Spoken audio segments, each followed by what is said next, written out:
యవనస్తులమై ఉన్నాం. హల్లెలూయా, హల్లెలూయా. కొంచెం నా మాట కొంచెం ఇబ్బందిగా ఉంటే అర్థం చేసుకోవడానికి ప్రయత్నం చేయండి. గడిచిన కొంతకాలంగా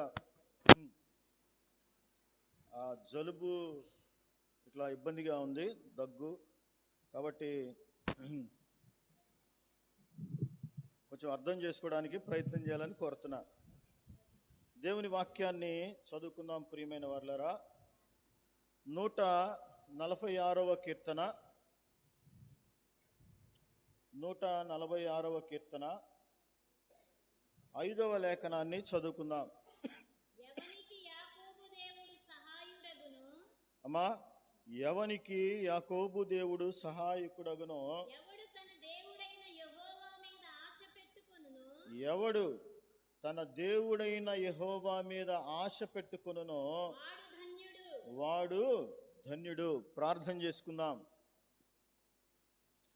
పరిశుద్ధుడా, ప్రేమ కలిగిన తండ్రి, కృప కలిగిన మా యేసు ప్రభువా, మీ ఘనమైన శ్రేష్టమైన నామానికి స్తుతులు స్తోత్రాలు చెల్లిస్తున్నాం ప్రభువా. నాయనా, మా జీవితాల్లో ఇప్పటి వరకు మీ కృపనిచ్చారు, మీ కాపుదలనిచ్చారు, మీ భద్రతనిచ్చారు, మీ జీవాన్ని మాలో ఉంచారు తండ్రి. మీకు స్తోత్రాలు. సజీవులుగా మమ్మలను ఈ ప్రభు దినమందు మీ మందిరములో మిమ్మల్ని ఆరాధించేటువంటి కృపతో నింపారు నాయన. మీకు స్తోత్రాలు. మేమేమై ఉన్నామో నిశ్చయముగా అది మీ కృపేనైనా. నాయనా, మీరు చేసిన ప్రతి కార్యమును బట్టి మీకే వందనాలు చెల్లిస్తూ ఉన్నాం తండ్రి. ఈ దినమున మీ సన్నిధిలో మేమందరం కూడి ఉండగా ప్రభువా, పరిశుద్ధాత్మదేవా, నాతో, మాతో, మా అందరితో మీరు మాట్లాడమని వేడుకుంటూ ఉన్నాం. వినబుద్ధిని మాకు అనుగ్రహించండి నాయనా. మీ లేఖన సత్యాలను మీరు వివరిస్తూ ఉండగా మీ మాటలకు వినగలిగిన చెవులను, గ్రహించగలిగిన ఆత్మను అనుగ్రహించండి నాయనా. వాక్యమునకు ఎటువంటి ఆటంకము కలగకుండా ప్రభువా, వట్టివాడిని, మట్టివాడిని, ఎందుకు పనికిరాని వాడను, ఏ యోగ్యత లేని వాడిని, దుమ్ము ధూళి వంటి వాడిని, అయా అపాత్రుడను మీ పాత్రగా, మీ పనిముట్టుగా వాడుకొనమని, పరిశుద్ధపరచమని, మీ మాటలు మాత్రమే ఇక్కడ వినబడడానికి మీ కృప అనుగ్రహించమని యేసు నామమున అడుగుచున్నాము తండ్రి. హల్లెలూయా, హల్లెలూయా. ఎరుగని రీతిగా నన్ను దర్శించే నీ కృపా, ఎరుగని రీతిగా నన్ను దర్శించే నీ కృపా, ఇంతవరకు కాచెనే చెంత నుండి నీ కృపా, ఇంతవరకు కాచెనే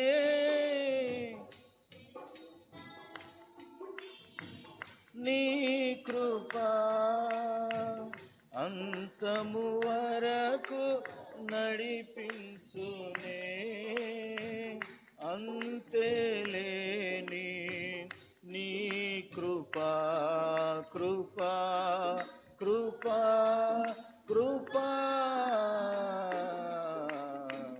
యేసు నీ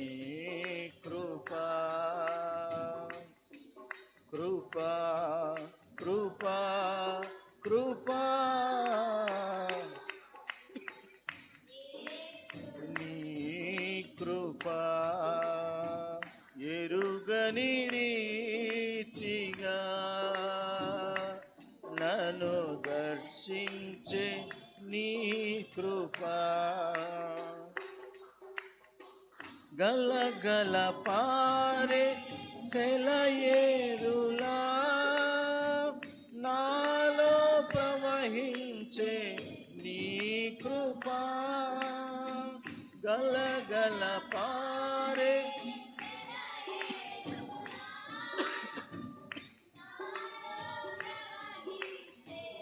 నీ కృపా. శిలనైనా నన్ను కరిగించేనే, వెలయేలేని నీ కృపా.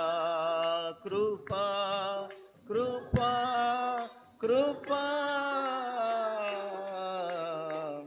యేసుని కృపా. కృపా కృపా కృపా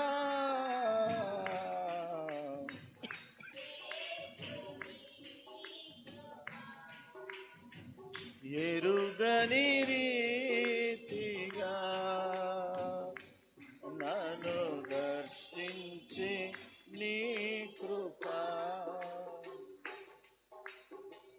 పావనమైన జీవన యాత్రలో క్షేమమునిచ్చే నీ కృపా. పావనమైన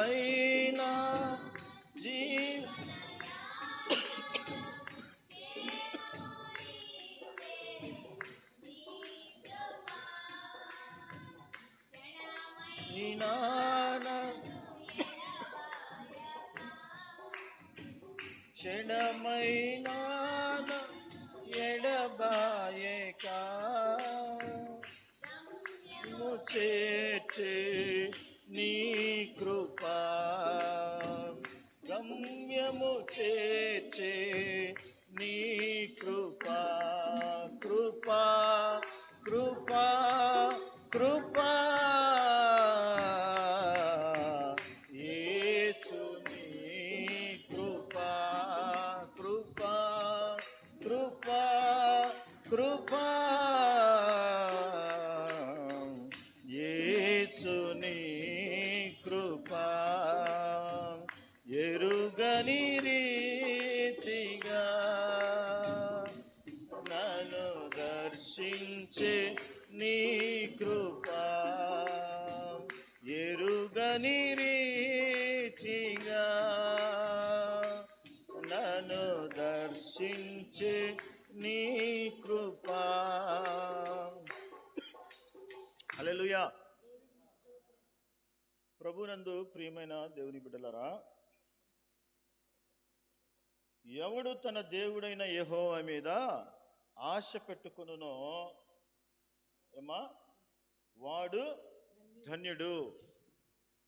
ఈ రోజున మనం గమనిస్తే ప్రియమైన దేవుని బిడ్డలారా, ప్రతి 100 మందిలో 70 మందికి ఒక జబ్బు పట్టింది. ఎంతమందికి? ప్రతి 100 మందిలో ప్రతి 5గురిలో ఒక 3గురికి ఉంది. ఈ జబ్బు చాలా ప్రమాదకరమైనది. దీనివల్ల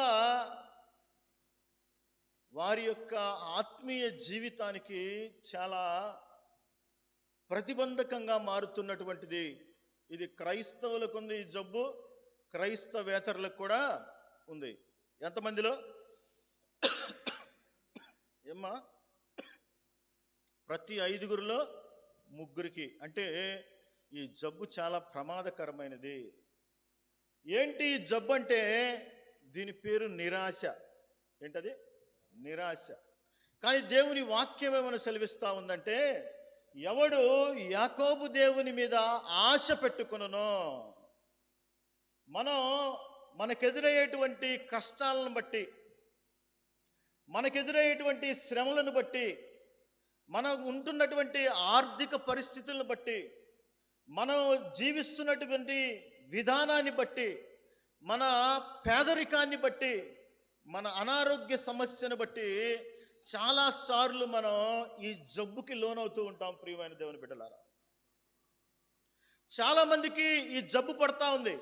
క్రైస్తవులకి క్రైస్తవేతరులకు కూడా సమానంగా ఉంది. క్రైస్తవులకి ఎందుకు ఇది పట్టింది అంటే, యాకోబు దేవుని మీద ఆశ పెట్టుకోవటం మానేశారు ప్రజలు. దేవుని మీద ఎప్పుడైతే ఆశ పెట్టుకోవటం మానేస్తారో, దేవుణ్ణి ఆశ్రయంగా చేసుకోవడం మానేస్తారో, దేవుని మీద ఆనుకొనడం మానేస్తారో, వారి జీవితాల్లో ఈ జబ్బు తిష్ట వేసుకొని ఉంటుంది. కొద్దిగా ప్రారంభమైనటువంటి ఈ జబ్బు ఫస్ట్ రోజు నాకు జలుబు చేసినప్పుడు కొంచెం అలా ఉంది. నేనేంటంటే అన్నిటికీ మాత్రలు వేసుకుంటున్నాను, దీనికి ఎందుకు లేని నేను వదిలేసా దీన్ని. ఇది ఎలా అయిందంటే, 4 మాటలు మాట్లాడితే 5వ మాట మాట్లాడడానికి నాకు మాట రాక దగ్గొస్తా ఉంది. అంటే నేనేం చేశాను, దాన్ని నిర్లక్ష్యం చేశాను. నీ సమస్య చిన్నగా ఉన్నప్పుడు, నీ బాధ చిన్నగా ఉన్నప్పుడు, నీ కష్టం చిన్నగా ఉన్నప్పుడు, నువ్వు నీ నిరాశ నీలో ప్రవేశించినప్పుడు దేవుని మీద ఆశ పెట్టుకోవటం నువ్వు ప్రారంభిస్తే, అది ఎంత పెద్ద సమస్యగా పరిగణించబడ్డా నీ ఆశ ఎప్పుడు కూడా భంగం కానేరదు. ప్రియమైన దేవుని బిడ్డలారా, నమ్మిన వాళ్ళు దేవుని స్తుతి చెల్లిద్దాం. హల్లెలూయా, హల్లెలూయా. ప్రభువునందు ప్రియ దేవుని సంగమా, దేవుని బిడ్డలారా, అసలుకి ఈ నిరాశ అనేటువంటి జబ్బు మనలో ఎలా ప్రవేశిస్తుంది? అమ్మా, ఆసక్తి కలిగి దేవుని మాటలు వినాలని కోరుతున్నా. మనం గమనించినట్లయితే ప్రియమైన దేవుని బిడ్డలారా, మోషే నా ఇల్లంతటిలో ఏమన్నాడు దేవుడు మోషే గురించి? నా ఇల్లంతటిలో నమ్మకమైన వాడు మోషే అన్నాడు. ముఖాముఖిగా నాతో మాట్లాడిన వాడు మోషే అన్నాడు. ఇంకా మనం గమనించినట్లయితే ప్రియమైన దేవుని బిడ్డలారా, మోషే 40 సంవత్సరాలు దేవుని కొరకు, దేవుని బిడ్డల కొరకు సజీవమైన సాక్ష్యంగా ఒక నాయకుడిగా ఉన్నటువంటి వాడు, గొప్ప ఆత్మీయ స్థితి కలిగినటువంటి వాడు. చాలాసార్లు మనం ఎంత ఆత్మీయ స్థితిలో ఉన్నా కూడా ఈ జబ్బు మనల్ని పట్టుకుంటా ఉంటుంది. మోషే జీవితంలో కూడా ప్రియమైన దేవుని బిడ్డలారా, ఒకానొక సందర్భం వచ్చింది. ఎవరి మోషే? 400 సంవత్సరాల పాటు ఐగుప్తు దేశంలో బానిసలుగా ఉన్నటువంటి ప్రజలను విమోచించి ఒక విమోచకుడిగా ఉన్నటువంటి వాడు. ఎవరి మోషే? దేవునితో ముఖాముఖిగా మాట్లాడినటువంటి వాడు. ఎవరి మోషే? దేవుని ఇల్లంతటిలో నమ్మకమైన వాడు మోషే. ఎవరి మోషే అంటే, దేవుని వలన, దేవుని బలం వలన అనేక అద్భుతాలు చేసినటువంటి వాడు. కర్ర చాపి ఏమండి ఎర్ర సముద్రం దగ్గరికి వెళ్ళి సముద్రాన్ని పాయల అవ్వమంటే అయింది. ఆహారం లేకపోతే ప్రార్థన చేసినప్పుడు ఆకాశం నుండి మన్నా కురిపించబడింది. లేదా ఇదిగో వాళ్ళకి దాహానికి నీళ్లు కావాలంటే ఏమండి బండ నుండి మోషే బండతో మాట్లాడినప్పుడు బండలో నుండి జలములు ఉబికినాయి. ఎంత అద్భుత కార్యాలు మోషే తన జీవితంలో చూశాడు. ప్రియమైన దేవుని బిడ్డలారా, అలాంటి మోషే జీవితంలో కూడా నిరాశ సంభవించింది. ప్రియమైన దేవుని బిడ్డలారా, మనం గమనించినట్లయితే సంఖ్యాకాండము 11వ అధ్యాయము, సంఖ్యాకాండము 11వ అధ్యాయము. అమ్మాయి ఏమన్నా ఫంక్షన్ జరుగుతుందా? ఏమన్నా మన ఊరిలో లేదా? ఏం చిన్నగా వస్తున్నారు? సంఖ్యాకాండం 11వ అధ్యాయం 11వ వాక్యము నుండి మనం చదువుదాం. నా ప్రియమైన వాళ్ళరా, అమ్మా చాలా జాగ్రత్తగా ఈ మాటలు వినాలి. ప్రియమైన దేవుని బిడ్డలారా, కాగా మోషే యెహోవాతో ఇట్లా, నేను నీవేళ నీ సేవకుని బాధించితివి, నా మీద నీ కటాక్షము రానియక ఈ జనులందరి భారము నా మీద పెట్టనేలా? నేనే ఈ జన్మను గర్భమును ధరించి తినా. మళ్ళీ చదువుతున్నాను. నేనే ఈ సర్వజనమును గర్భమున ధరించి తినా, నేనే వీరిని కంటినా, పాలిచ్చి పెంపుడు తండ్రి పిల్లలను మోయినట్లు నేను వీరి తల్లిదండ్రులకు ప్రమాణపూర్వకంగా ఇచ్చిన దేశమునకు వీరిని నీ రొమ్మున ఎత్తుకొని పొమ్మని నాతో చెప్పుచున్నావు. ఈ సమస్త ప్రజలకు ఇచ్చుటకు మాంసము నాకెక్కడిది? వారు నన్ను చూచి ఏడ్చుచు తినుటకు మాకు మాంసం ఇమ్మని అడుగుచున్నారు. ఈ సమస్త ప్రజలకు ఒంటిగా మోయ నా వల్ల కాదు, అది నేను భరింపలేని భారము. నా మీద కటాక్షము వచ్చిన ఎడల నేను నా బాధను చూడకున్నట్లు, ఏమన్నాడు నా బాధను చూడకున్నట్లు నన్ను సంపు. ఎవరి మోషే గురించి చెప్పుకున్నాం మనం కదా. మోషే ఎంతో ఆత్మీయుడు, మోషే ఎంతో బలమైనటువంటి వాడు, మోషే దేవునితో పరిచయం ఉన్నవాడు, ముఖాముఖిగా చూచినవాడు.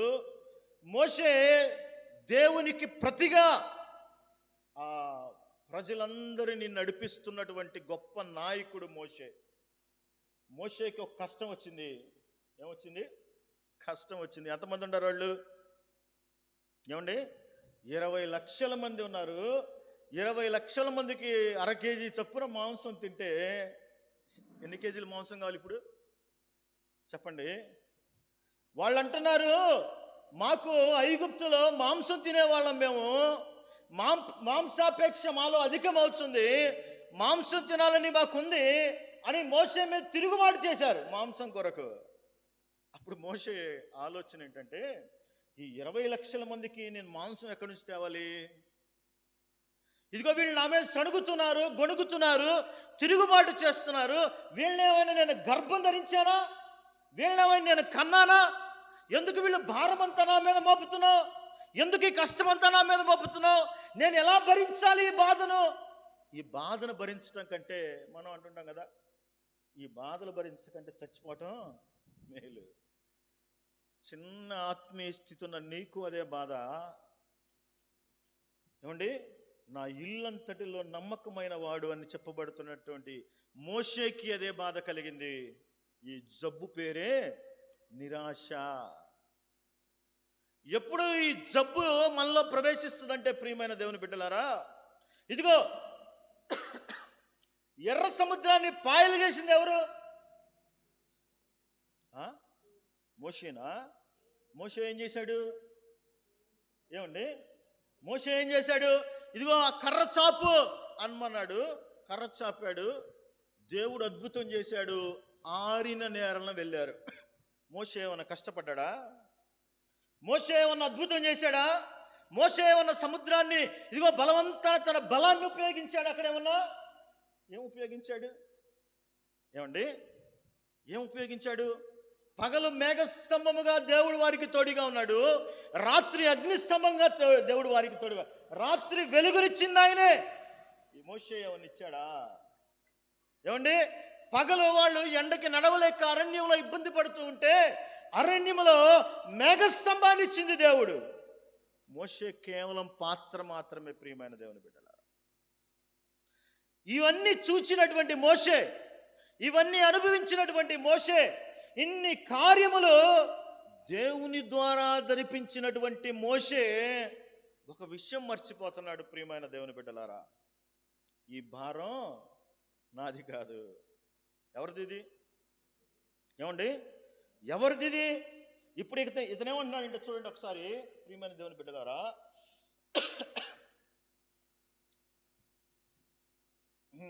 చదువుమా 11వ వచనం నుంచి. నా మీద నీ కటాక్షము రానియక ఈ జనుల భారమును నా మీద పెట్టనేలా? నేను ఈ సర్వ సమాజమును గర్భము ధరించి తినా? నేను వీరిని కంటినా? పాలిచ్చి పెంచాడు తండ్రి పసిపిల్లలను మోయినట్లు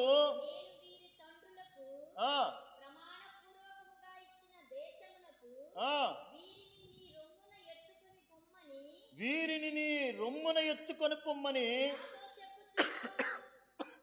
నాతో చెప్పుచున్నావు. ఎవరితో మాట్లాడుతున్నాడు? ఎవరిని ప్రశ్నిస్తున్నాడు? ఎవరిని ప్రశ్నిస్తున్నాడు? దేవుణ్ణి ప్రశ్నిస్తున్నాడు. వీళ్ళు నేను కన్నానా 20 లక్షల మందిని? వీళ్ళ భారమంతా నా మీద పెట్టేవింది? వాళ్ళని నా రొమ్మును మోసుకొని వెళ్ళటానికి ఈ బాధ్యత నాకేంటి? చాలాసార్లు మనం అనుకుంటుంటాం ప్రియమైన దేవుని బిడ్డల. నీ జీవితంలో దేవుడు అనేక కార్యాలు చేశాడు, అనేక అద్భుతాలు చేశాడు. దాంట్లో ఒక అద్భుతం ఏంటంటే ఈరోజు నువ్వు సజీవుడిగా ఉన్నావు. నమ్ముతున్నావా? హల్లెలూయా, హల్లెలూయా. ఎన్నో రకాలుగా దేవుడు నిన్ను కాచి కాపాడి భద్రపరిచి నీ జీవితంలో ఇప్పటి వరకు ఎదురైనటువంటి ప్రతి పరిస్థితిలో కూడా దేవుని మీద ఆనుకున్నప్పుడు దేవుడు వాటిని సునాయాసంగా తప్పించాడు. కానీ మనం ఏం చేస్తుంటామంటే కొన్నిసార్లు మనకి ఏదైనా కష్టం రాగానే ఆ కష్టాన్ని మనం మొయ్యాలని చూస్తుంటాం. ప్రియమైన దేవుని బిడ్డల, నీ బ్రతుకులో నిరాశ కలగడానికి ప్రప్రథమమైన కారణం ఏంటంటే, నీ కష్టం వచ్చినప్పుడు, బాధ వచ్చినప్పుడు, శ్రమ వచ్చినప్పుడు, ఇరుకు వచ్చినప్పుడు, రోగం వచ్చినప్పుడు, ఆర్థిక ఇబ్బంది వచ్చినప్పుడు దాన్ని నువ్వు మోయాలని చూస్తున్నావు. ఏం చేస్తున్నావు? ఈ కష్టం ఏంటి నాకు వచ్చింది, ఈ బాధ ఏంటి నాకు వచ్చింది, ఈ శ్రమ ఏంటి నాకు వచ్చింది అని మోసేలాగా నేను ఎలా మోయాలి దీన్ని, నేను ఎలా భరించాలి దీన్ని, నేను ఎలా దాటాలి దీన్ని, నేను ఎలా అధిగమించాలి దీన్ని, ప్రభువా ఏంటి నా బ్రతుకులో ఇంత కష్టం ఇచ్చావని ఆనాడు మోసే ప్రశ్నించినట్టుగా చాలాసార్లు మనం ప్రశ్నిస్తుంటాం కదా. ఏమంటాం? ఏంటి ప్రభువా, మన కొరకొచ్చే మాట ఏంటి? డబ్బులు ఏమైనా ఇవ్వాలి దానికి? ఏమా మన కూరకొచ్చే మాట ఏంటి? ఏంటి ప్రభువా నాకు ఈ కష్టం ఇచ్చావేందయ్యా, ఏంటయ్యా నాకు ఈ బాధ ఇచ్చావు. ప్రియమైన దేవుని బిడ్డలారా, దేవుని వాక్యంలో ఒక చక్కటి మాట వ్రాయబడి ఉంది. ఏంటంటే, ప్రయాసపడి భారం మోయిచున్న సమస్త జనులారా నా యొద్దకి రండి. చదువుదాం ఆ మాట ఒకసారి, చదువమ్మా.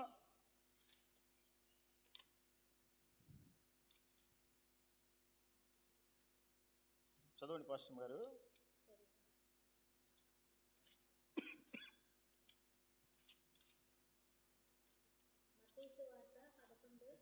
పదకొండవ అధ్యాయం. అమ్మా, ప్రయాసపడి భారము మోయిచున్న సమస్త జనులారా నా యొద్దకు రండి. ఎక్కడికి? నేను నీకు విశ్రాంతి కలుగ చేస్తాను. దేవుడు ఏమంటున్నాడు? ప్రయాసపడి భారము మోయుచున్న జనులారా, నీ భారం ఏదైనా కూడా అమ్మా నువ్వు మోయడానికి నువ్వు పూనుకోవద్దు. నీ భారాన్ని మోసి ఒక ఆయన ఉన్నాడు, ఆయన మీద నీ భారాన్ని పెట్టాలి. ఆయన ఏం చేస్తాడంటే, ఆ భారం ఆయన మీద మోపినప్పుడు నీకు విశ్రాంతిని కలుగ చేస్తాడు. ప్రియమైన దేవుని బిడ్డలారా, కానీ మోషే ఏమంటున్నాడంటే, ఈ భారం మొత్తం నా మీద పెట్టేవేంటయ్యా, ఈ కష్టమంతా నా మీద పెట్టేవేంటి, వీళ్ళ నేనేమన్నా గర్భాన్ని ధరించానా, వీళ్ళ నేనేమన్నా కన్నానా, ఇదిగో వీళ్ళ సమస్య అంతా నాకేంటి. ఏమండి, ఇప్పటి వరకు తన జీవితంలో జరిగినవన్నీ కూడా మర్చిపోయాడు. ఎప్పుడైతే భారాన్ని తన మీదకి మోపుకుంటున్నాడో, ఆ భారాన్ని అతను స్వీకరిస్తున్నాడో, అనవసరమైన భారం అది అతనికి కదా, అది అతనికి దేవుడికి అప్పగిస్తే దేవుడు చూసుకుంటాడు. నీ బ్రతుకులో నీ చింతించటం వల్ల, నువ్వు దాని గురించి ఆలోచించటం వల్ల, దాని గురించి భయపడటం వల్ల, దాని గురించి నువ్వు ఎక్కువగా పదే పదే పడుకున్నా, కూర్చున్నా, నడుస్తున్నా అదే ఆలోచనలతో నువ్వు సతమతం అవుతూ ఉంటావు. దానివల్ల ప్రయోజనం ఏంటి? ఏమండి, ఈ తల వెంట్రుకల్లో ఒక్కదాన్నైనా నువ్వు రంగేసుకుంటా ఇద్దులే, ఒక్కదాన్నైనా ఏమండి తెలుపు చేసుకోగలేవు, ఒక్కదాన్ని కష్టపడి నలుపు చేసుకోగలేవు. నలుపు చేసుకోవడం వస్తే ఇన్ని మంగళ షాపులు ఎందుకు? అవునా కదా? ఇన్ని బ్యూటీ పార్లర్లు ఇవన్నీ ఎందుకు?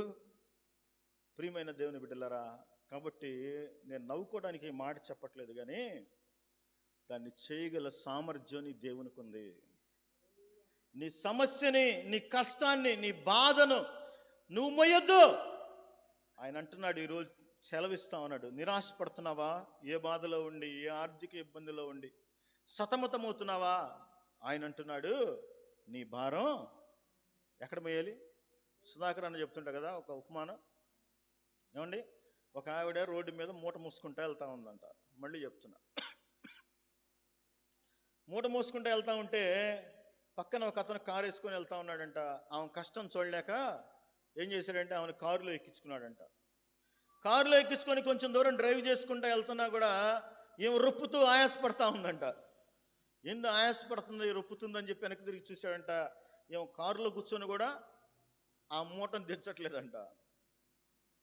దేవుడు నిన్ను ప్రేమించి ఏమా నిన్ను తన కుమారుడిగా కుమార్తెగా స్వీకరించి ఈ లోకంలో నుండి ఆశ్చర్యకరమైన తన వెలుగులోనికి పిలుచుకున్నటువంటి వాడు ఆయన నీ భారాన్ని నేను మోస్తాను అంటున్నాడు. నువ్వెందుకు అనవసరంగా వాటిలో వేళ్ళు పెట్టి కెలుకుతావు? కెలికి ఎందుకు నిరాశపడతావు, నిస్పృహ చెందుతావు? నీ బలం వల్ల కాదే అది. అన్నీ నా బలం వల్ల నేను చేస్తాను నువ్వు అనుకోవద్దు. నా జ్ఞానం వల్ల నేను చేస్తాను నువ్వు అనుకోవద్దు. నా తెలివితేటల వల్ల నేను చేస్తాను అనుకోవద్దు. నాకు కలిగిన ధనం వల్ల నేను చేస్తానని అనుకోవద్దు. ప్రియమైన దేవుని బిడ్డలారా, దేవునికి అప్పగించటం నేర్చుకోవాలి. ఈ రోజున దేవునికి అప్పగించలేక ఆ భారాన్ని మోస్తూ నిరాశ నిస్పృహల మధ్య కొట్టుమిట్టాడుతూ ఉన్నాం. నీ సమస్య అంత పెద్దదైనా దేవుడు చెప్పాడు, నాకు అసాధ్యమైనది ఏదైనా కలదా? ఏమన్నాడు? నాకు అసాధ్యమైనది ఏదైనా ఉందా?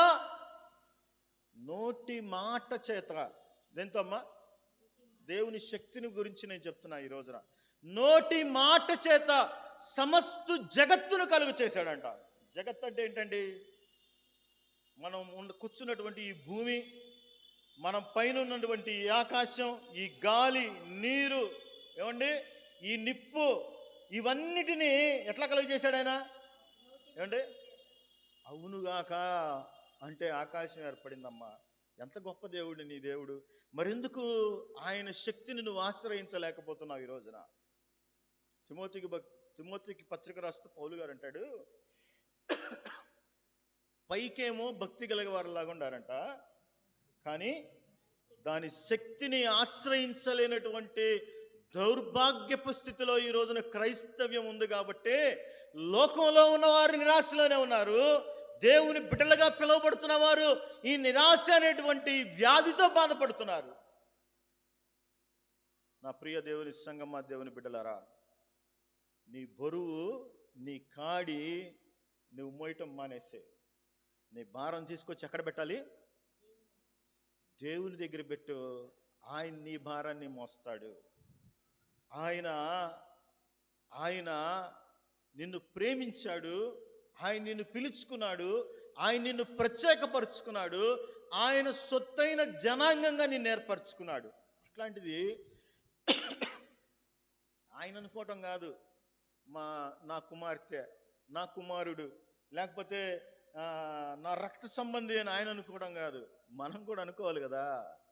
మనం అనుకున్నప్పుడు మన భారాన్ని ఆయన దగ్గరే వేస్తాం. ప్రియమైన దేవుని బిడ్డలారా, ఎప్పుడైతే మన భారాన్ని మనం మోయడం మానేసి ఆయనకు అప్పగించామో ఆయన నీ కాడిని సులువు చేస్తాడు, నీకు విశ్రాంతినిస్తాడు. ప్రియమైన దేవుని బిడ్డలారా, కాబట్టి మొట్టమొదటిగా నిరాశ మనకెప్పుడు వస్తుందంటే, మనకెదురయ్యేటువంటి కష్టాలను, శ్రమలను, బాధలను, అవమానాలను మనం మోస్తూ ఉంటాం.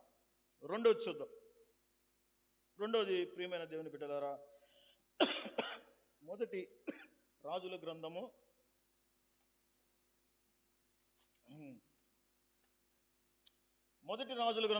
19వ అధ్యాయము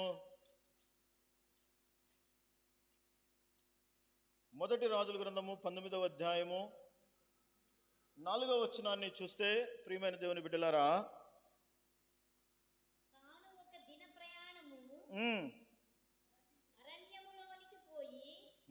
ఒక బదరీ వృక్షము క్రింద కూర్చుండి మరణాపేక్ష గలవాడై, యెహోవా, నా పితరుల కంటే నేను ఎక్కువ వాడను కాను,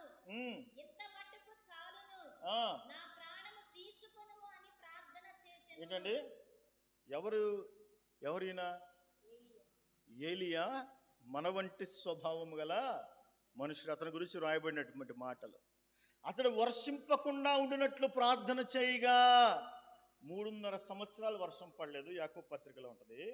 అతడు మరలా ఆసక్తితో ప్రార్థన చేసినప్పుడు వర్షం కురిసినట్లుగా మనం చూస్తూ ఉన్నాం. ప్రియమైన దేవుని బిడ్డ, అంత గొప్ప ప్రార్థనా యోధుడు ఏలియా.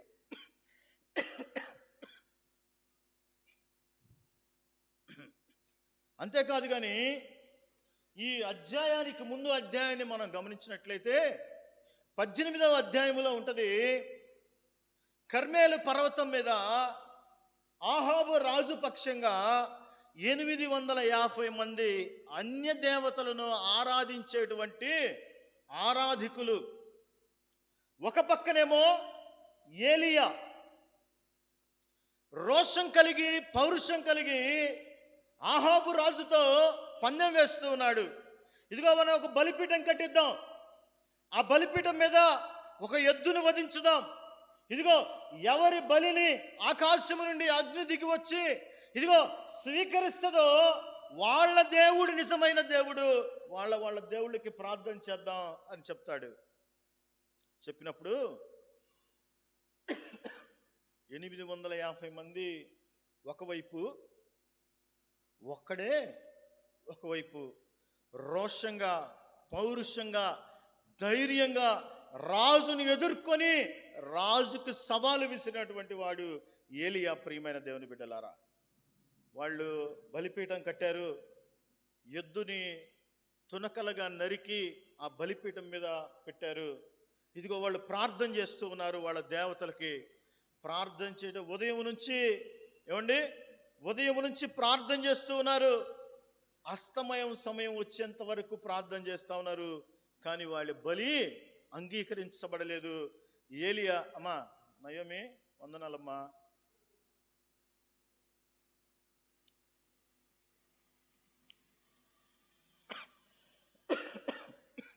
వాళ్ళ బలి అంగీకరించబడలేదు. ప్రియమైన దేవుని బిడ్డలారా, కానీ ఏలియా ఆ పడిపోయిన బలిపీఠాన్ని నిర్మించి దాని మీద బలి పశువుని వధించి దాని చుట్టూ కందకం తవ్వి ఆ బలిపీఠం మీద ఆ కందకంలో నీళ్లు పోసి ఇదిగో అతడు ప్రార్థన చేసినప్పుడు ఆకాశము నుండి అగ్ని దిగి వచ్చి ఏమండి ఏలియా ప్రార్థన విని దేవుడు ఆ బలిని స్వీకరించాడు. ప్రియమైన దేవుని బిడ్డలు, అలా స్వీకరించినప్పుడు రోషంగా 850 మంది ప్రవక్తలను ఒంటి చేత్తో చంపేశాడు ఏలియా.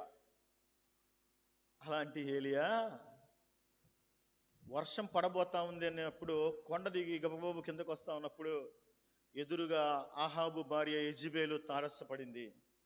తారసపడి, ఇంతమంది నువ్వు ప్రవక్తలను చంపుతావా?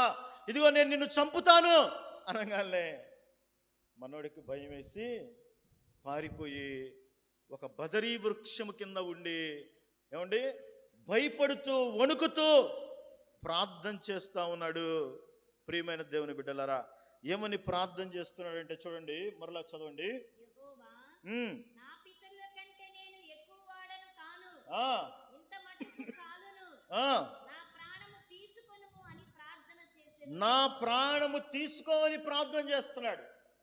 చాలాసార్లు మనం ఇలాంటి కష్టాలు వచ్చినప్పుడు, బాధలు వచ్చినప్పుడు, శ్రమలు వచ్చినప్పుడు మన నిర్ణయాలు మనం తీసుకుంటూ ఉంటాం. ఏం చెప్తున్నాడు? నువ్వెవడు దేవుడికి చెప్పడానికి? నా ప్రాణం తీసుకోమని దేవునికి చెప్పడానికి నువ్వెవరివి? దేవునికి ఎవడైనా సలహా ఇవ్వగలిగిన వాడు ఎవడైనా ఉన్నాడా? ఎవరైనా ఉండారా? కానీ ఇతను సలహా ఇస్తున్నాడు, డైరెక్షన్ ఇస్తున్నాడు. కొన్నిసార్లు మనం ఏం చేస్తామంటే అమ్మా దేవునికి డైరెక్షన్లు ఇస్తుంటాం. మనం ప్రభువా ఇది చేయయ్యా, ప్రభువా అది చేయయ్యా, నీ బంగారు దేవదూతలు కావలా పెట్టయ్యా, అయ్యా చుట్టూ అగ్ని కంచె వేయ్యా, అయ్యా మార్గంలో తోడుగారయ్యా. ఈయన బాడీగార్డ్ అయింది నీకు? ఏమ్మా నువ్విచ్చేదేంటి ఆయనకి డైరెక్షన్స్? ఇలా చెయ్యి అలా చెయ్యి నువ్వు చెప్పేదేంటి? చాలాసార్లు మనం ఏం చేస్తుంటామంటే మన జీవితంలో ఎదురయ్యేటువంటి పరిస్థితుల్లో సొంత నిర్ణయాలు తీసుకుంటా ఉంటాం. ఏం చేస్తూ ఉంటాం? మనకి ఏది దోస్తే అది చేస్తూ ఉంటాం కదా. కష్టం రాగానే ఏం చేస్తాం? ఏమ్మా, మనకేదో తోసిద్ది, ఫలానా కోటేశ్వరక్కకి ఫోన్ చేద్దామా? ఏం చేసిద్ది కోటేశ్వరక్క? నీ కష్టాన్ని తీసి పక్కన పెట్టిద్దా? లేకపోతే కిషోర్ అన్నకు ఫోన్ చేద్దామా? లేకపోతే ఇది చేద్దామా, మనం అందరం కూడుకొని అది చేద్దామా? అమ్మా, ఎప్పుడు కూడా నీ సొంత నిర్ణయాలకి నీ జీవితంలో ఎదురయ్యేటువంటి పరిస్థితుల్లో తావు ఇవ్వకూడదు. నువ్వేం చేయాలంటే దేవునికి అప్పచెప్పాలి. ప్రభువా, నా జీవితంలో ఏది చేసినా నీవే. ఏంటంట, ఆయన చిత్తానికి మనం అప్పగించుకోవాలి. ఆయన చిత్తం మనం జరిగించకుండా మన జీవితంలో మన స్వచిత్తానికి, మన సొంత నిర్ణయాలకి, మనం తీసుకున్నటువంటి వాటికి మనం చేతులు కాల్చుకోవాల్సిన పరిస్థితి వస్తుంది చాలాసార్లు. అదే ఆయన చేశాడనుకో అమ్మా, అదే ఆయన చేశాడనుకో, నీకు ఎలాంటి తర్వాత జీవితంలో కూడా నీకు ఎలాంటి ఇబ్బంది కలగదు. అది నువ్వు చేతులు కాల్చుకోవాల్సిన అవసరం లేదు. అరే, నేను ఇలా చేయకుండా ఉంటే బాగుండేదే, అరే నేను ఇలా నడుచుకోకుండా ఉంటే బాగుండేదే, ఆ స్థలంలో ఆ సమయంలో నేను ఇలా ప్రవర్తించకుండా బాగుండేదే, ఆ టైంలో నేను ఇలా మాట్లాడుకుంటుంటే బాగుండేదని, ఇదిగో జరిగిపోయిన తర్వాత, బండిపోయిన తర్వాత ఏం చేస్తుంటాం మనం? చెప్పండి. బండిపోయిన తర్వాత టికెట్లు కొంటుంటాం. ప్రయోజనం ఏమనుందా? నువ్వు ఎక్కాల్సింది ఏంది? ఆ బండి ఎక్కాలి. నువ్వు ఆ బండి నీ దగ్గర ఉన్నప్పుడే ఆ నిర్ణయం, నువ్వు సరైన నిర్ణయం తీసుకుంటే చక్కగా యేసయ్యతో కూడా నీ ప్రయాణం సాఫీగా సాగిపోయింది ప్రియమైన దేవుడు. అంతేగాని సొంత నిర్ణయాలు తీసుకొని పరిస్థితులు ఎదురైనప్పుడు చాలామంది ఏలియా లాగానే పారిపోతూ ఉంటారు ప్రియమైన దేవుని బిడ్డలారా. అమ్మా, ఇన్ని సంవత్సరాల నుంచి నేను దేవుడిని నమ్ముకుంటున్నాను, ఇన్ని సంవత్సరాల నుంచి నేను మందిరానికి వస్తున్నా, నా కష్టాలు ఇంతే ఉన్నాయి, నా బాధలు ఇంతే ఉన్నాయి అని చెప్పి దేవుని నుంచి దూరంగా తొలగిపోయి తమ నిర్ణయాలు తీసుకొని, ఏమండి, ఇప్పుడున్న దానికంటే అధమమైన పరిస్థితుల్లోకి వెళ్ళిన మన కళ్ళతో చూస్తూ ఉన్నాం. చూడలేదా ప్రియమైన దేవుని బిడ్డలారా? నీ కష్టం వచ్చినప్పుడు, నిరాశ కలిగినప్పుడు, బాధ కలిగినప్పుడు నువ్వేం చేయాలంటే దేవుని చిత్తానికి అప్పగించాలి. అమ్మా, 139వ కీర్తన మనం చూస్తే, నీ తల్లి గర్భములో నువ్వు రూపించబడక ముందే, ఎప్పుడంట? చదువుతాం ఆ మాట ఒకసారి తల్లి. 139వ కీర్తన.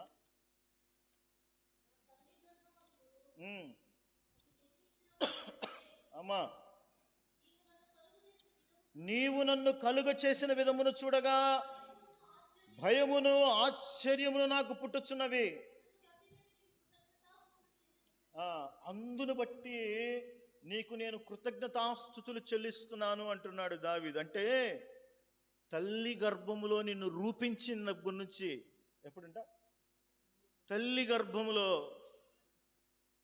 గర్భములో నువ్వు రూపించింది మొదలుకొని ఆయన గురించి, నీ గురించి ఎరిగి ఉన్నటువంటి దేవుడు నీకు ఏది మేలో ఆయనకు తెలీదా? తెలీదా? నీకు ఏది శ్రేష్టమైందో ఆయనకు తెలీదా? తెలీదా?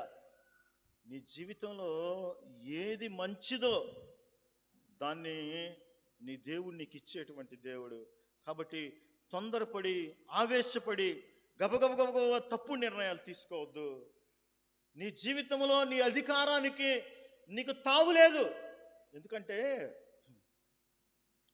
ఆయన రక్తాన్ని క్రయధనంగా చెల్లించి నిన్ను కొనుక్కున్నాడు. నీవు నీ సొత్తు కాదు. ఏమన్నాడు? నీవు నీ సొత్తు కాదు, నీవు నా సొత్తు. కాబట్టి ప్రియమైన దేవుని బిడ్డలారా, ఎప్పుడైనా గడి క్రైస్తవులు ఇట్లాంటి నిరాశ, నిస్పృహల మధ్య అగమ్యమైనటువంటి, లేకపోతే అంతుతోచినటువంటి పరిస్థితులను గుండా వెళ్ళేటప్పుడు గబగబ నిర్ణయాలు తీసుకోవద్దు. దేవునికి నీ నిర్ణయాన్ని, నీ మీద నిర్ణయం తీసుకునే అధికారాన్ని నీ దేవుడికి ఇవ్వాలి. అలా తీసుకోకపోవడం వల్ల నీ బ్రతుకులో నిరాశలు వస్తాయి, నిస్పృహలు వస్తాయి, బాధలు వస్తాయి. మొదటిది ఏంటి? ఏమండి, నీ బ్రతుకులో నిరాశ రావడానికి కారణం ఏంటంటే నీ బరువు నువ్వు మోయడం. అర్థమైందా? రెండవది ఏంటంటే సరైన నిర్ణయం తీసుకోలేకపోవడం, సొంత నిర్ణయాలు తీసుకోవడం నీ జీవితంలో సమస్యకి కారణాలు. ప్రియమైన దేవుని బిడ్డలారా, త్వరగా మనం చదువుకుందాం. 3వది చూద్దాం. యోనా గ్రంథము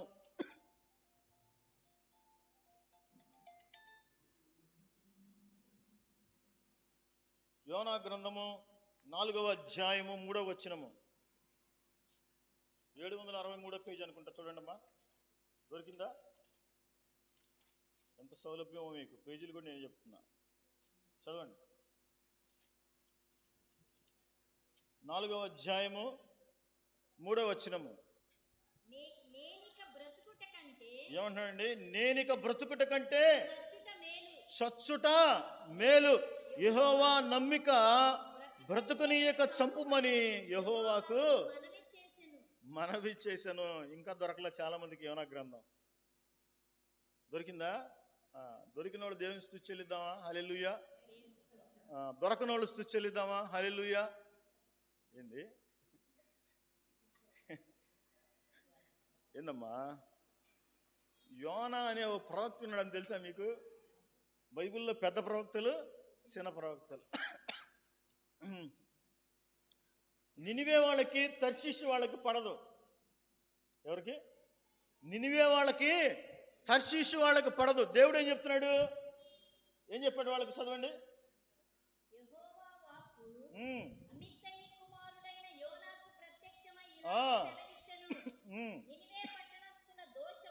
నినివే పట్టణస్థుల దోషము నా దృష్టికి ఘోరమైనదిగా ఉంది. నీవు లేచి నినివే మహాపట్టణానికి పోయి దానికి దుర్గతి పట్టునని ప్రకటించుము అని చెప్పినప్పుడు మనోడు వెళ్ళలా. ఎందుకంటే నినివే వాళ్ళు అంటే మనోడికి పడదు. వీళ్ళకేంటంటే తర్షీషు వాళ్ళు, వీళ్ళకేంటంటే మేము నీతిమంతులం అని, లేకపోతే ఇదిగో నినివే వాళ్ళు అక్రమార్కులని, వాళ్ళు దుర్మార్గులని అనుకుంటూ ఉంటారు. వాళ్ళకి ఏదన్నా మేలు జరగడం వీళ్ళకి నచ్చదు. అయితే దేవుడు ఏం చెప్పాడంటే, ఇదిగో నువ్వు వెళ్ళి వాళ్ళకు ప్రకటించు అన్నాడు. మనోడు నినివే వాళ్ళమంటే అడికెళ్ళాడు, తర్షీసుకు పోయి వాడెక్కాడు. వాడెక్కిన తర్వాత సముద్రంలో గొప్ప తుఫాన్ వచ్చింది. మనోడిని ఎత్తి సముద్రంలో పడేశారు. మత్స్యం గర్భంలో 3 దినాలు ఉన్నాడు. 3 దినాల తర్వాత ఆ మత్స్యం తీసుకొచ్చి ఏమండి అతన్ని మరలా నేల మీద అతన్ని కక్కినప్పుడు అతడు నినివే వెళ్ళాడు. నినివే వెళ్ళి మనోడు పొద్దున 8ంటికి మొదలు పెట్టాడు అనుకోండి, 8 గంటల ప్రయాణమే చేశాడు. చేసి దేవుడు మీ దేశం మీద ఉగ్రత తీసుకురాబోతున్నాడు, మీరు మారు మనసు పొందండి అని ఒక్కరోజు ఉదయం 8 గంటల నుంచి సాయంత్రం 5 గంటల దాకా ప్రకటించాడు. ఒక్కరోజు సువార్త ప్రకటిస్తే ఏమండి 1,20,000 మంది మారు మనసు పొందారు. ఎంతమంది? ఎంత గొప్పవాడు దైవజనుడు కదా. ఉదయం నుంచి సాయంత్రం వరకు ప్రయాణం చేసి అతడు చెప్పింది ఏంటంటే, ఇదిగో మీ పట్టణాల మీదకి ఉగ్రత రాబోతా ఉంది, ఇదిగో మీరు మారు మనస్సు పొందండి అని ప్రకటించాడు. ప్రకటిస్తే జరిగినటువంటి సంభవం ఏంటంటే, వాళ్ళందరూ మారు మనసు పొంది, రాజు మొదలుకొని ఏమండి బానిస వరకు, చిన్నపిల్లలు కూడా, ఇదిగో తల్లి కూడా తన పిల్లలకు పాలు ఇవ్వలేదంట, గేదెలు కూడా ఉపవాసం ఉన్నాయంట, గోనె పట్టు కట్టుకొని ప్రార్థన చేస్తా అన్నారు. చేస్తూ ఉంటే దేవుడు ఆ దేశం మీదకి ఉగ్రతను రానియకుండా తప్పించేశాడు. తప్పిస్తే ఏం చేయాలి మనోడు? చెప్పండి. తప్పిస్తే ఏం చేస్తాడు? ఏం చేయాలి మనోడు? అరే నేను సువార్త ప్రకటిస్తే వీళ్ళందరూ నమ్మారు, దేవుని ఉగ్రతను తప్పించబడ్డారు అని బాధపడకుండా మనోడు ఏం చేస్తున్నాడంటే పడుకొని ఏడుస్తూ ఉన్నాడు. కొన్నిసార్లు మన జీవితంలో దుఃఖం ఎందుకు వస్తుందంటే, నిరాశ ఎందుకు వస్తుందంటే, మనం బాగున్నందుకు రాదు అంటే, మనం బాగుపడుతున్నందుకు రాదు, ఎదుటోళ్ళు బాగున్నందుకు కుళ్ళిపోతూ ఉంటాం. ఇదిగో వీళ్ళు నశించిపోవాల్సిన వాళ్ళు, ఇదిగో వీళ్ళు మంచి వాళ్ళు కాదు, వీళ్ళు దోషపూరితమైన జనం, వీళ్ళ మీదకి శిక్ష వస్తే బాగుండు అనుకున్నాడు మనోడు. ప్రతిగా ఏమి ఇచ్చాడు దేవుడు? ఏమిచ్చాడండి? ప్రతిగా వాళ్ళకి రక్షణ ఇచ్చాడు. ప్రియమైన దేవుని బిడ్డలారా, ఆ రక్షణను బట్టి సంతోషించకుండా ఇతడు ఏం చేస్తాడంటే కుళ్ళుకుంటున్నాడు, ఈర్ష్యపడుతున్నాడు. ప్రియమైన దేవుని బిడ్డలారా, కొన్నిసార్లు మనం నిరాశలో ఉండడానికి కారణం ఏంటంటే ఎదుటి వాళ్ళని చూసి అసూయ పడటం. అమ్మా, ఎదుటి వాళ్ళని చూసి ఈర్ష్యపడటం. నాకు లేకపోయినా పర్లేదు, వాడికి మాత్రం ఉండటానికి లేదు. ఎలా ఉంటుంది మన నేచరు, మన స్వభావం ఎలా ఉంటుంది? నాకు లేకపోయినా పర్వాలేదు, వాడికి మాత్రం ఉండటానికి లేదు. నాకు టీవీ లేకపోయినా పర్లేదు, పక్కింట్లో టీవీ ఉండకూడదు. నాకు వాషింగ్ మిషన్ లేకపోయినా పర్లేదు, పక్కింట్లో వాషింగ్ మిషన్. మా పిల్లాడు చదువుకోకపోయినా పర్లేదు, వాళ్ళ పిల్లోడు చదువుకోకూడదు. ప్రియమైన దేవుని బిడ్డలారా, ఇలాంటి నైజము క్రైస్తవ నైజము కాదు అనే విషయాన్ని జ్ఞాపకం చేస్తున్నా. ఎందుకంటే నీ దేవుడు స్వార్థపరుడు కాదు, ఆయన ప్రేమ నిస్వార్థమైనది. ఆయన చెడ్డవారి మీదను మంచివారి మీదను సూర్యున్ని ఉదయింపజేస్తున్నటువంటి దేవుడు. ఆయన పిల్లలమైన మనం ఇంకెంత బాగుండాలి, ఇంకెంత నిస్వార్థంగా ఉండాలి, ఇంకెంత ప్రేమను చూపించే వారిగా ఉండాలి. కొన్నిసార్లు మనలో నిరాశ కలగడానికి కారణం ఏంటంటే మనకంటే వాళ్ళు బాగా ఎక్కిపోతున్నారే, మనకంటే బాగా దేవుని నమ్ముకోని వాళ్ళే సంతోషంగా ఉన్నారే, దేవుణ్ణి నమ్ముకోని వాళ్ళే హ్యాపీగా బతుకుతున్నారే. మనం దేవుడిని నమ్ముకుంటున్నాం, లేచిన దగ్గర నుంచి ఉపవాస ప్రార్థనలు అంటున్నాం, లేచిన దగ్గర నుంచి మందిరం అంటున్నాం, లేచిన దగ్గర నుంచి ప్రార్థన అంటున్నాం, లేచిన దగ్గర నుంచి వాక్యం అంటున్నాం, లేచిన దగ్గర నుంచి దేవుని మందిరానికి వెళుతున్నాం. నా బ్రతుకులో మార్పు లేదేంటి? ఏమ్మా, నా బ్రతుకులో మార్పు లేదు. ఈర్ష్యపడకూడదు మనం. దేవుడు తగిన కాలమందు మనలను హెచ్చించున్నట్లు ఆయన బలిష్టమైన చేతి కింద దీన మనస్సు కలిగిన. ఏ సమయానికి నీకు ఏది కావాలి నీ దేవుడికి తెలుసు. అందుకన్నాడు తగిన సమయము. పిల్లోడికి 10 సంవత్సరాల పిల్లోడికి బండి అడిగాడు. ఏం చేస్తున్నారు మనోళ్ళు? ఏం చేసావమ్మ నువ్వు? వాడికి కాళ్ళు అందనంత బండి కొని పెట్టాడు మనోడు. యాకోబన్నా, వాడికి అది తగినదా కాదా? ఏమండి, ఆలోచించాలి. 5 సంవత్సరాలు 5వ తరగతి చదివే పిల్లడికి బండి కొని పెట్టమనుకో, వాడేం చేస్తాడు? ఏమండి, ఎదురు బండి వచ్చేది తెలియదు, ఎంతమందిని ఎక్కించుకునేది తెలియదు, ఎంత స్పీడ్ పోయేది తెలియదు, ఏం చేసేది తెలియదు. దానివల్ల ప్రమాదం వచ్చే అవకాశం ఉంది.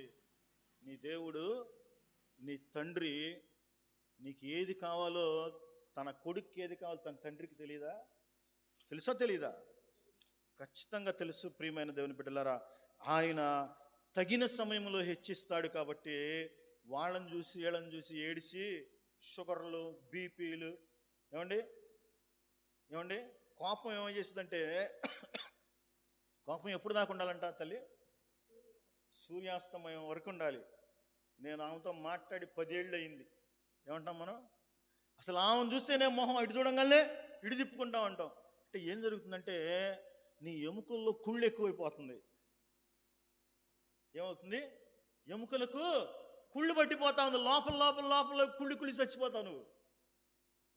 అయితే నీ ముందు ఎవరు ఎదుగుదల చూసినా కూడా వాళ్ళ ఎదుగుదలను బట్టి కూడా దేవుణ్ణి స్తుతించాలి.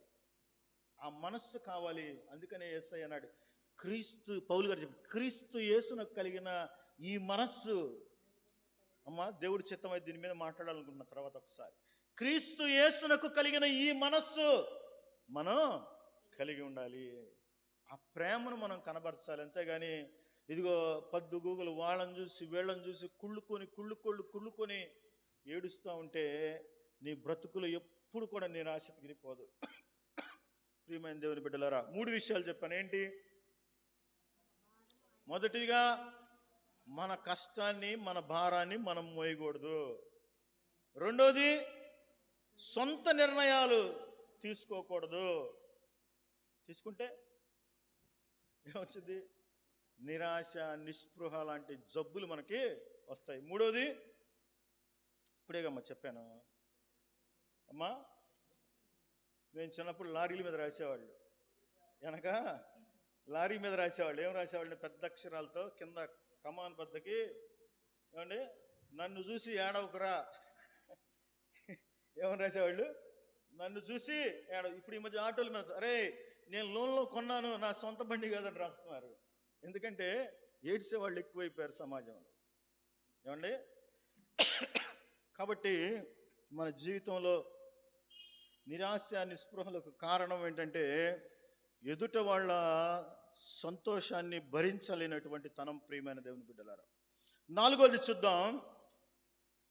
అపోస్తలుడైన పౌలు గారు కొరింథీ సంఘానికి రాసినటువంటి పత్రిక, 2వ పత్రిక, 1వ అధ్యాయము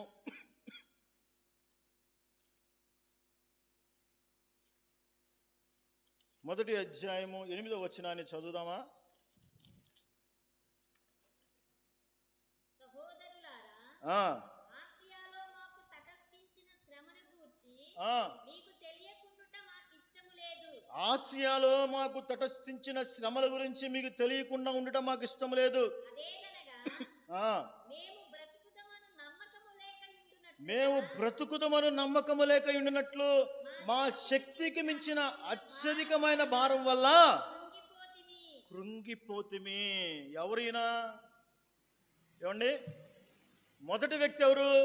మోషే. 2వ వ్యక్తి గురించి చెప్పుకున్నాం, ఆయన ఎవరు? మర్చిపోయారు, ఏలియా. 3వ వ్యక్తి ఎవరు? యోనా. ఈ పేర్లు గుర్తుంటే సందర్భాలు గుర్తుంటాయని గుర్తు చేస్తున్నా. 4వ వ్యక్తి ఎవరంటే అపోస్తలుడైన పౌలు గారు. ఆయన ఇప్పుడు ప్రపంచ పటంలో ఉన్నటువంటి 28 దేశాలకి కాలినడకన వెళ్ళి సువార్త ప్రకటించాడు. ఏంటే మన పక్కింటి వాళ్ళకు కూడా చెప్పలేకపోతున్నాం కదా. మనోడు 28 దేశాలకి సువార్తను ప్రకటించాడు. నూతన నిబంధనలో సగం పైగా పుస్తకాలు రాసింది ఆయనే. నూతన నిబంధన తెలుసా? ఎన్ని నిబంధనలు ఉన్నాయి మనకి? ఎన్ని నిబంధనలు ఉన్నాయి? 2 నిబంధనలు ఉన్నాయి. ఒకటి పాత నిబంధన, 2వది క్రొత్త నిబంధన. క్రొత్త నిబంధనలో సగం పైగా పుస్తకాలు రాసింది ఈయనే. అలాంటి ఆయన ఏమంటున్నాడండి? బ్రతుకుతామన్న నమ్మకం మాకు లేదు. చదువు మాట. మా శక్తికి మించిన అత్యధిక భారం. ఎవరైనంటే ప్రియమైన దేవుని బిడ్డలారా, 1 కొరింథీయులకి పత్రిక రాస్తూ, 1 కొరింథీయులకు రాసిన పత్రిక 10వ అధ్యాయము 13వ వచనంలో అంటాడు కదా, ఒక చక్కటి మాట రాస్తాడు అక్కడ. చదువుమా.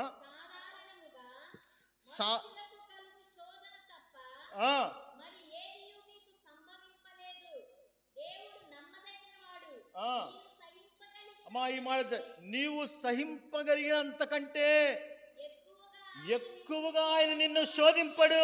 చాలమ్మా. ఎంతవరకు అంట అమ్మా? సహింపగలిగినంతకంటే ఎక్కువగా నిన్ను. ఫర్ ఎగ్జాంపుల్, ఈ మైకు అమ్మా, ఈ మైక్ యజమాని ఎవరు? పాస్టర్ గారు. ఈ మైకు మనం ఈ మైకును వాడేటప్పుడు అన్నాం అనుకో, పాస్టర్ గారు ఏమైనా ఫీల్ అవుతాడా? లేకపోతే కొంచెం గట్టిగా కొట్టాం, ఏమైనా ఫీల్ అవుతాడా? లేదు. ఈ మైకుని తీసి మనం గోడకేసి కొడతాం అనుకోండి, ఏమైంది? అలా చేయటం తప్పు, అలా చేయొద్దని వారిస్తాడు.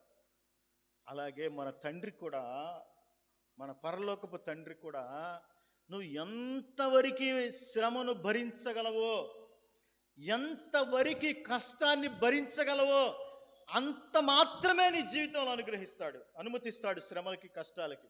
యోబు గురించి తెలుసుగా మనకి. ఏమండి,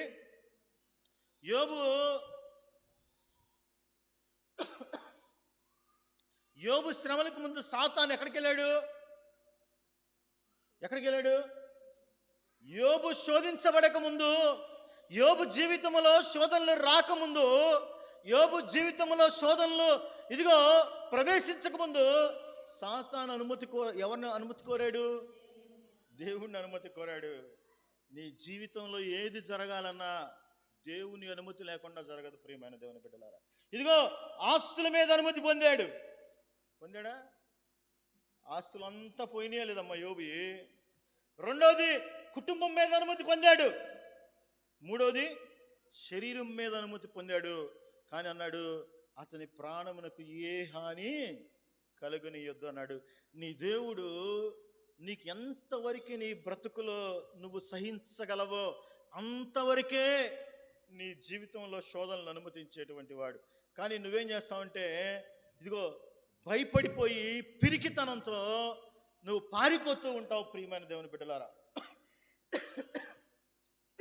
అంత గొప్ప మాట చెప్పినటువంటి పౌలు గారు ఇక్కడ ఏమంటున్నాడు ఏమండి, రోమాకి వెళ్ళాలి నువ్వు, రోమా నాయకులు ఎదుట, రోమా అధికారులు ఎదుట నువ్వు స్వార్థ ప్రకటించాలని దేవుడు పౌలుకి ప్రత్యక్షత ఇస్తే పౌలు గారు ఏమంటున్నాడంటే భయంతో మాట్లాడుతున్నాడు. ఈ మాట చదవండి ఒకసారి. మేము బ్రతుకుదామని నమ్మకము లేకయున్నట్లుగా మా శక్తికి మించిన అత్యధిక భారము వలన కృంగిపోతుమే. అమ్మా, మేము ఈ పని చేస్తామో లేదో ఏంటి అనుమానాలు. నా బ్రతుకులో ఈ కార్యం జరిగిద్దా లేదా? నా రోమాకి వెళ్ళాలి, రోమా ప్రభుత్వం ఎదురా స్వార్థ ప్రకటిస్తావు నువ్వు అని దేవుడు చెప్పాడు. మనోడే అంటున్నాడు, ఏమన్నాడు పౌలు గారు? మళ్ళీ చదువుతున్నా, చూస్తారు ఒకసారి. మా శక్తికి మించిన అత్యధికమైన భారం వల్ల మేము బ్రతుకుతాము అన్న నమ్మకం మాకు లేదు. ఏం పోయింది ఇతనికి? ఎప్పుడైతే నీ బ్రతుకులో అపనమ్మిక చోటు చేసుకుంటుందో, ఏం లేదంటే ఆయనకి మనోడికి, అరే బ్రతుకుతామని నమ్మకం లేదంటే దేవుడు నీ జీవితంలో తన చిత్తాన్ని సంపూర్ణంగా నెరవేర్చేంత వరకు దేవుడు నిన్ను వాడుకుంటాడు. ఇక్కడ కూర్చున్న మనలో ఎంతమంది ఉన్నారు? ఇక్కడ మనం ఎంతమంది ఉన్నాం? చేస్తారు ఒకసారి. ఉన్నామా లేదా? ఎంతమంది ఉన్నాం? మా ఇక్కడ ఉన్న వాళ్ళు చేస్తారా? ప్రతి ఒక్కరి పక్షంగా దేవుని చిత్తం ఉంది.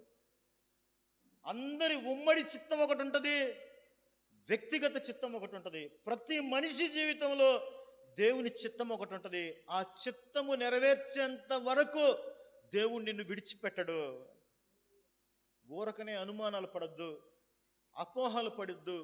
జరుగుతుందా జరగదా అని నువ్వు వెనక్కి ముందుకి అవిశ్వాసం నువ్వు పొందొద్దు ప్రియమైన దేవుని బిడ్డలారా. దేవుని వాక్యంలో ఒక మాట రాయబడి ఉంది. ఇదిగో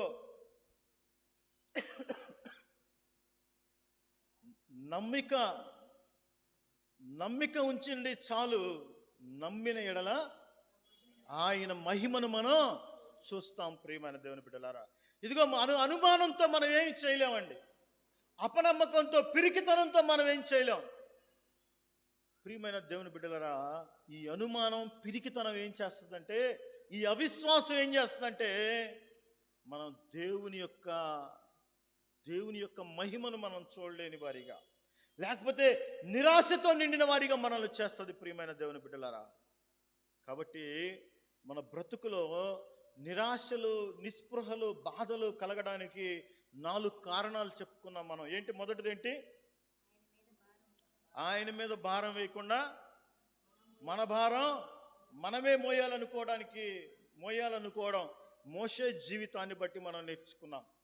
రెండోది, ఏలియా జీవితంలో మనం బట్టి నేర్చుకుంది ఏంటంటే, ఇదిగో మన సొంతగా నిర్ణయాలు తీసుకోవడం వల్ల మన బ్రతుకులో నిరాశ కలుగుతుంది. మూడోది ఏమండి, ఎదుట వాళ్ళని గురించి నువ్వు ఎక్కువగా చింతిస్తూ ఉండడం వల్ల, వాళ్ళు బాగుండారని నువ్వు అసూయపడటం వల్ల మనలో నిరాశ, నిస్పృహలు కలుగుతాయి.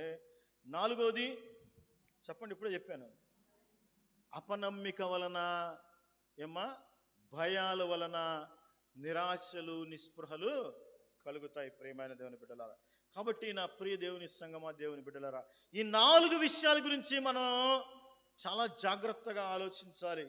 వీటిలో నుంచి ఎలా బయటపడాలి? ఈ నిరాశలో నుంచి ఈ నిరాశలోంచి ఎలా బయటపడతాము అనే విషయాన్ని ప్రభు చిత్తం అయితే వచ్చే వారం మనం ధ్యానం చేసుకుందాం. కాబట్టి ఈ 4 ఒకవేళ నీలో ఉంటే వాటిని దేవుని దగ్గర ఒప్పుకొని, ప్రభువా వీటిని అధిగమించడానికి నాకు కృప చూపించిన ఆయన అని ప్రార్థన చేస్తే నువ్వు నిరాశలో పడేటువంటి అవకాశం లేదు ప్రియమైన దేవుని బిడ్డలారా. కాబట్టి అటు రీతిగా మనం ముందుకు కొనసాగాలని ప్రభు పేరిట మిమ్మల్ని అందరినీ వేడుకుంటూ ఈ మాటలు ముగిస్తున్నాను. దేవుడి మాటలు మన వినికిడిలో ఆశీర్వదించునుగాక. ప్రార్థన చేసుకుందాం.